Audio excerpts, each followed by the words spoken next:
오늘 하나님 말씀 은혜를 함께 나누기를 소망합니다.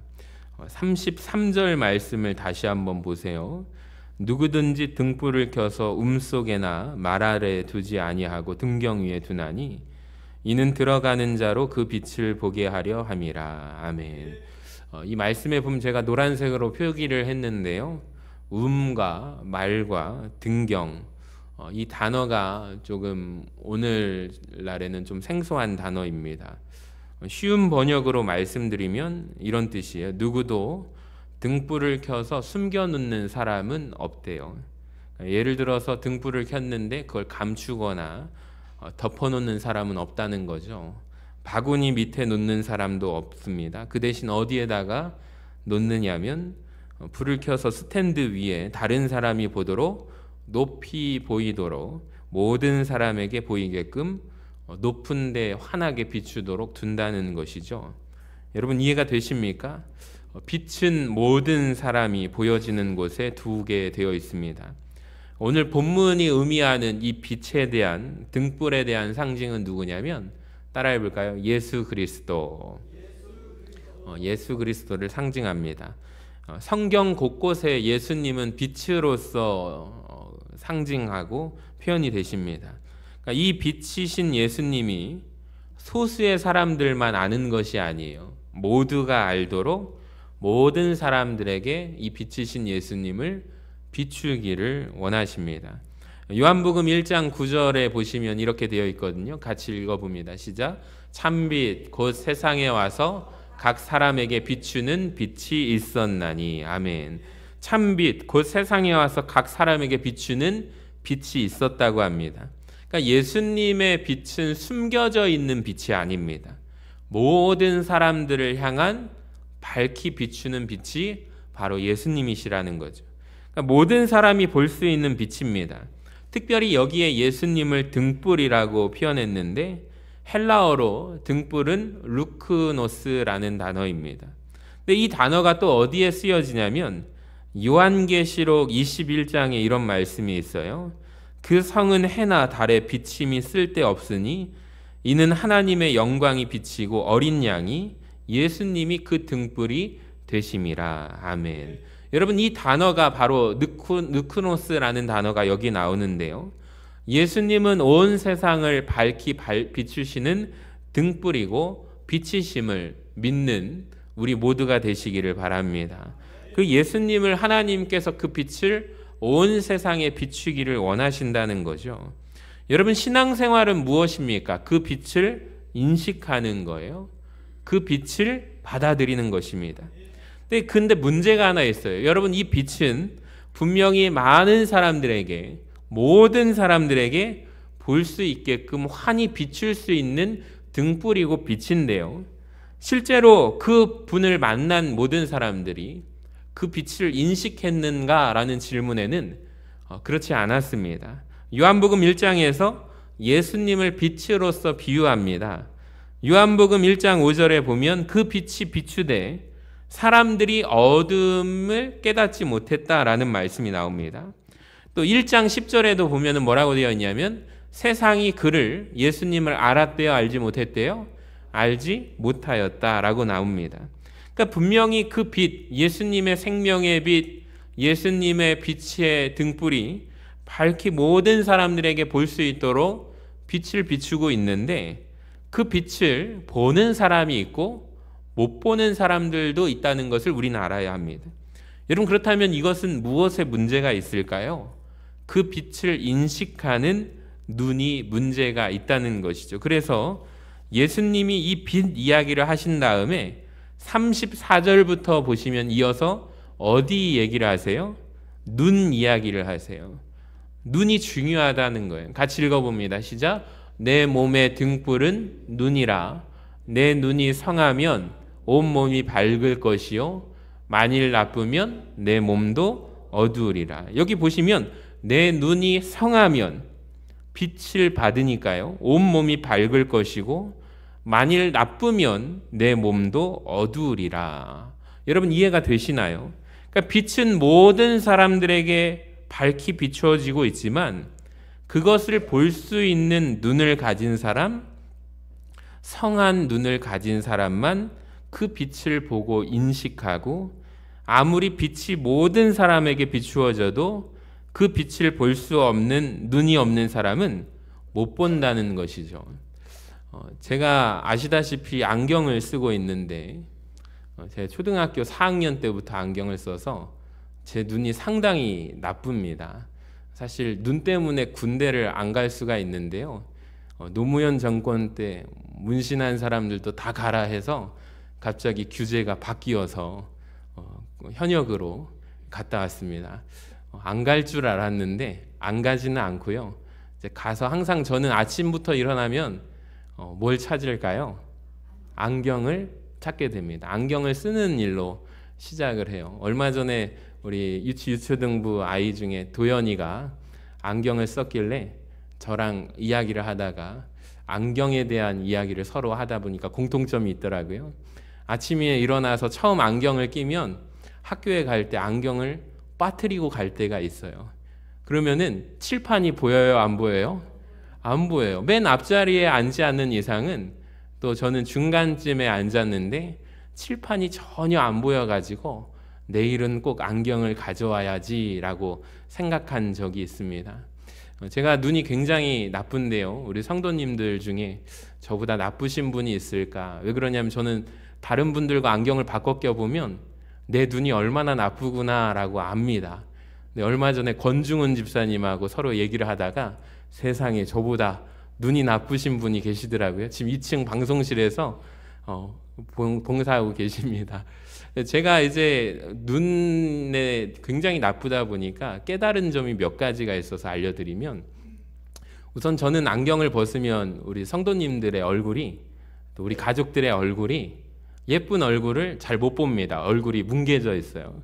그래서 이제 가끔 이제 저희 아이들이 아빠 안경 벗었을 때 손가락을 가지고 아빠 몇 개야 이래요. 초등학교 4학년 때부터 안경 꼈을 때 애들이 저한테 안경 벗으면 이런 몇 개냐고. 다 보입니다. 대충 형태가 보일 뿐 초점이 선명하진 않아요. 자, 그러다 보니까 가끔 샤워할 때 이제 목욕탕에 들어가면, 욕실에 들어가면 굉장히 깨끗해 보입니다. 그래서 항상 우리 집은 깨끗하구나라고 생각을 하는데 안경을 끼면 그렇지 않다는 것을 알게 됩니다. 안 보이던 머리카락도 보이고요, 욕실에 지저분한 때도 보입니다. 예전에 제가 이제 렌즈를 껴본 적이 있는데, 렌즈를 끼면서 깜짝 놀란 것은 거울에 보니까 제 얼굴 피부에 모공이 다 보이는 거예요. 상대방의 얼굴에 이 코에 있는 솜털까지 보이는 거예요. 제가 그때 깜짝 놀란 적이 있습니다. 아니, 보통 사람들은 이렇게까지 시력이 좋은 분들은 이게 다 보이겠구나. 근데 한편으로 감사하기도 했습니다. 이런 게 안 보이는 나는 참 감사하다. 여러분 어떻습니까? 시력이 저는 항상 안 좋거든요. 그러다 보니까 이 시력으로 살아가다 보니까 모두가 똑같은 것을 볼 거라고 생각했는데, 렌즈를 한번 껴보고 시력이 굉장히 밝게 보였을 때는 너무 시력이 좋아도 그에 대한 단점들이 있겠구나라는 생각이 듭니다. 근데 오늘 말씀을 보면서 눈에 관한 이야기를 보면서 굉장히 제가 공감이 되었어요. 여러분 실제로 성경을 보면 예수님은 빛이고 등불인데 예수님을 알아본 사람들이 있었고 예수님을 알아보지 못한 사람들도 있었습니다. 여러분 그 이유가 오늘 말씀에 그 비밀이 있다는 것을 아십니까? 자, 먼저 예수님을 알아본 사람들이 성경에 나오죠. 시므온이라는 사람이 있었어요. 누가복음 2장에 보면 그가 아기 예수님을 성전에서 안고서 이렇게 기도합니다. 내 눈이 주의 구원을 보았사오니 이는 만민 앞에 예비하신 것이요 이방을 비추는 뭐래요? 빛이래요. 정확히 보았습니다. 예수님이 빛 대신 예수님을 알아보았습니다. 주의 백성 이스라엘의 영광입니다 라고 이 시므온이라는 사람은 예수님의 빛을 밝히 보고 눈으로 예수님을 알아보았습니다. 자, 세례 요한이라는 사람도 예수님을 알아보았습니다. 예수님 빛 대신 주님을 알아보았습니다.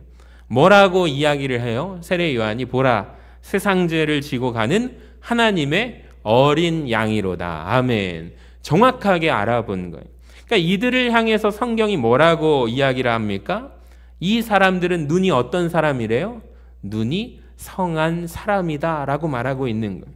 왜 그래요? 빛을 알아보았기 때문이에요.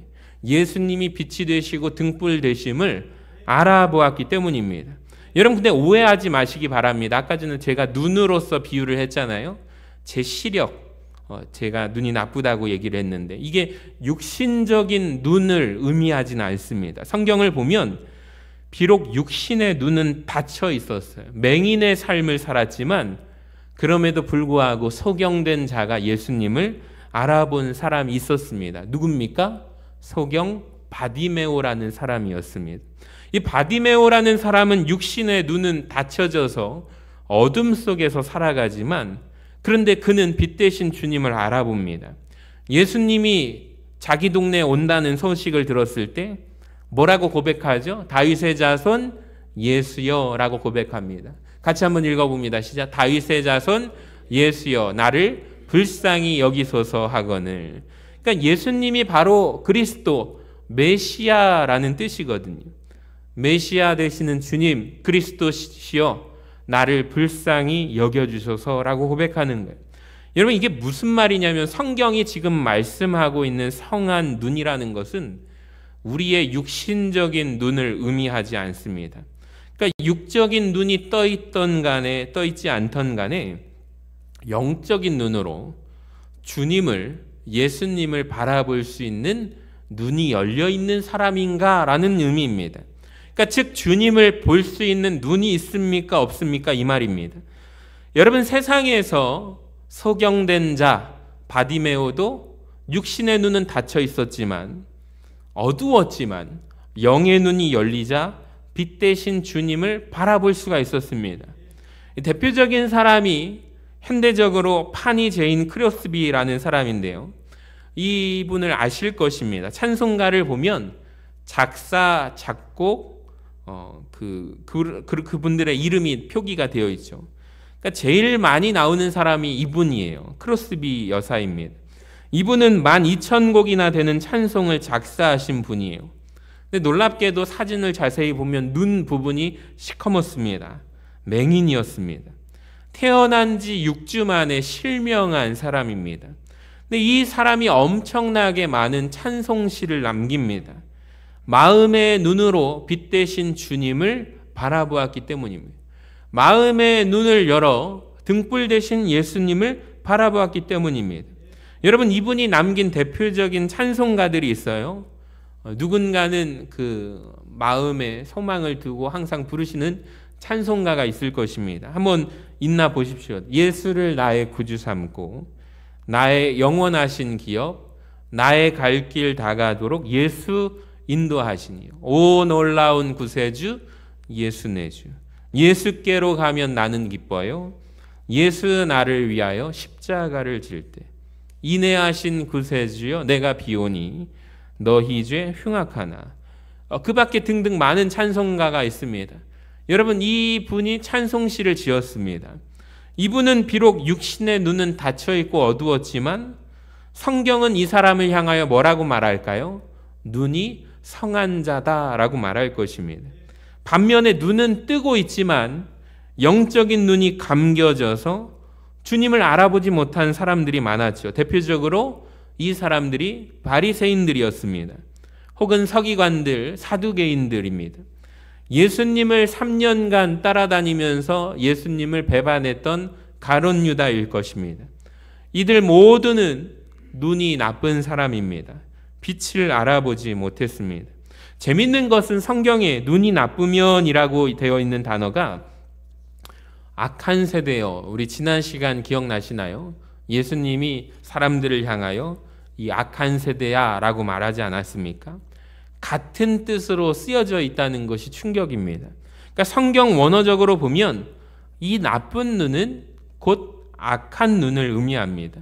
그러니까 하나님의 영광을 보고도 예수님을 보고도 알아보지 못하는 나쁜 눈이 악한 눈들이 있습니다. 여러분 주님께서는 오늘 말씀을 우리에게 주시면서 원하시는 게 있는 것 같아요. 저와 여러분의 영적인 눈, 닫혀져 있는 눈을 점검하기를 원합니다. 여러분 내 눈은 어떻습니까? 내 영적인 눈이 떠져 있나요? 그래서 주님이 밝히 보이십니까? 아니면 보이지 않으십니까? 그러니까 이 자리에 계신 모든 분들이 영적인 눈이 떠져서 빛대신 주님을 바라보는 은혜가 있기를 주님의 이름으로 간절히 축원합니다. 여러분, 존 뉴턴이라는 사람을 아십니까? 이 사람은요, 영적인 눈이 어두운 사람이에요. 그래서 인생 전체가 어두운 사람입니다. 그래서 이 사람이 한 일이 노예, 무역, 사람을 사고 파는 일을 감당했습니다. 그러니까 영적으로 말하면 소경이에요. 근데 그가 하는 일도 어둠의 일이었습니다. 방탕한 삶을 살았습니다. 근데 어느 날 이 사람이 예수님을 만나고 회심했습니다. 영적인 눈이 떠지게 되자 그의 삶 전체가 빛으로 빛나게 되었어요. 나중에 이분이 목사님이 됩니다. 그리고 유명한 찬송가를 남기게 되는데 우리가 잘 아는 어메이징 그레이스, 나 같은 죄인 살리신이라는 찬양이 나오게 된 거예요. 그러니까 즉 가사가 이런 뜻입니다. 예전에 내가 보지 못했던 것인데 이제는 내가 눈을 들어 누구를 봅니다? 빛 대신 생명의 빛이신 예수님을 내가 이제는 바라봅니다 라는 고백이에요. 여러분의 인생이 이 고백이 있기를 주님의 이름으로 간절히 축원합니다. 정말 그래요. 영적인 눈이 어두워지면 인생 전체가 어두워진다는 것을 아십니까? 근데 영적인 눈이 떠져서 밝아지면 인생 전체가 밝아집니다. 사도 바울이 영적인 눈이 어두웠을 때 그가 했던 일은 어둠의 일에 종사했잖아요. 예수 믿는 사람을 잡아 죽이는 일을 감당합니다. 근데 그가 눈이 떠져서 예수님 앞에 나올 때 그의 인생이 밝아지게 되는 거예요. 성경을 보니까 한 사람이 영의 눈이 떠지게 되면 자기 인생만 회복하는 게 아니라 자기가 속한 이웃의 사람들도 살리는 역할을 감당하게 되는 것입니다. 자기가 속한 공동체도 밝아진다는 것입니다. 그런데 한 사람의 리더가 영적으로 눈이 닫히게 되면, 어두우게 되면 그분이 있는 모든 공동체가 눈이 어두워진다는 것을 아십니까? 이게 대표적으로 성경에서 엘리라는 제사장을 아실 거예요. 사무엘상 3장에 나오는데요. 제사장입니다. 엘리 대제사장이죠. 근데 공동체 리더입니다. 이스라엘을 대표하는 엘리 대제사장입니다.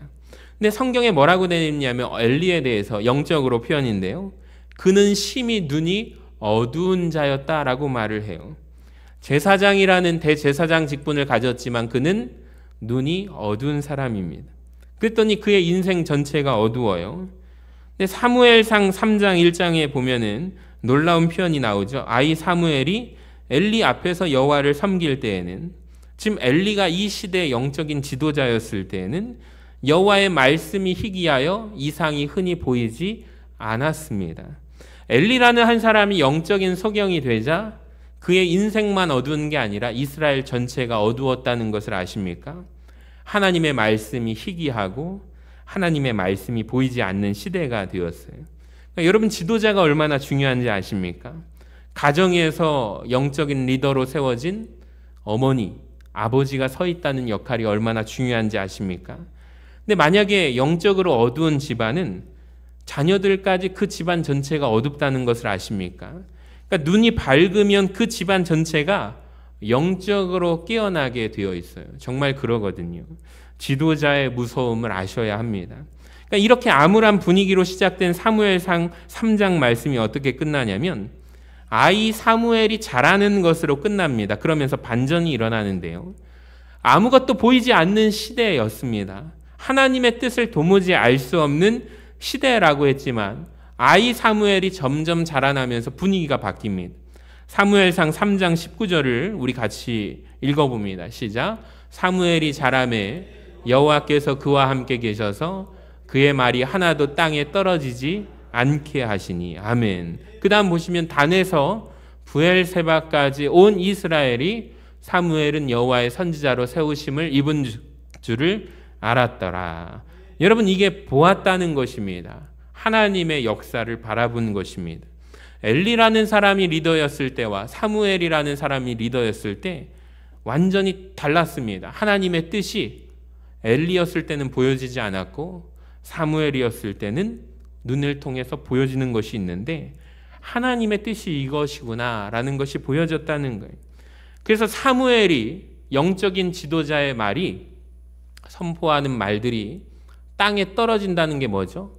그 백성이 그 말씀에 순종하지 않았다는 것을 의미하지만 땅에 하나도 떨어지지 않았다는 말은 뭘까요? 그 백성이 순종함으로써 하나님의 뜻을 밝히 보았다라는 것입니다. 사무엘의 입을 통하여 알게 된다는 것입니다. 아, 하나님의 뜻이 저것이구나. 하나님의 뜻이 이것이구나. 정말 그래요. 교회 일꾼들을 세울 때 자기 생각 중심으로 하시는 분들이 있고 목사님이 하라는 대로 순종하시는 분들이 있어요. 오늘 목장 모임의 날로 모이는데 한 달에 한 번인데 생명을 걸고 예배를 드리는 목장이 있을 것이고 그 이후에 청소가 더 중요해서 예배는 약식으로 간단하게 드리고 청소 얘기만 하는 곳도 있을 것입니다. 여러분, 리더가 참 중요합니다. 여러분, 정도를 걸어가시기를 바랍니다. 믿음의 길을 걸어가시기를 바랍니다. 정말 중요한 거예요. 그러니까 중직자들이 우리가 뭔가를 소홀히 하게 여기고 잘 지키지 않게 되면 그 현상이 그 다음 때에도 일어나게 되지만 이걸 끊어내기가 참 어렵습니다. 그런데 우리가 하나님 앞에서 납작히 엎드려서 오늘 새벽의 말씀이 느헤미야의 말씀인데요. 학사 에스라가 하나님의 말씀을 6시간 동안 전파합니다. 아이부터 노인에 이르기까지 서가지고 하나님의 말씀을 받게 될 때 울어요. 아멘 아멘 하고 응답을 받습니다. 나라를 잃어버렸습니다. 포로 시대였습니다. 다시 돌아왔을 때 2대가 되고 3대가 되어서 가물가물합니다. 하나님의 뜻을 알지만 잘 몰라요. 오늘날 이 시대랑 마찬가지입니다. 예전에 하나님께서 말씀하신 절기, 초막절을 지키라고 했는데 대충 어렴풋이 아는 사람들도 있었을 것입니다. 그런데 그 사람들이, 제사장들이 모두 누구를 찾아가냐면 학사 에스라를 찾아가서 하나님의 뜻이 무엇인지 알려주십시오. 그대로 지켜 행합니다. 하나님의 말씀 전하는 자에게 하나님의 뜻을 그대로 순종하게 됩니다. 그랬더니 놀라운 부흥의 역사가 일어나게 됩니다. 사랑하는 여러분, 이 제단에서 선포되어지는 말씀이 사무엘처럼 말할 때 하나도 땅에 떨어지지 않는 은혜가 있기를 주님의 이름으로 간절히 축원합니다. 저는 이것이 눈이 떠지는 거라고 생각해요. 주님이 33절에서 자, 내가 세상의 비침을 등불임을 얘기하시고 34절에 빛을 받는 눈이 중요하다 말씀하신 다음에 35절에 한 가지를 더 이야기를 하세요.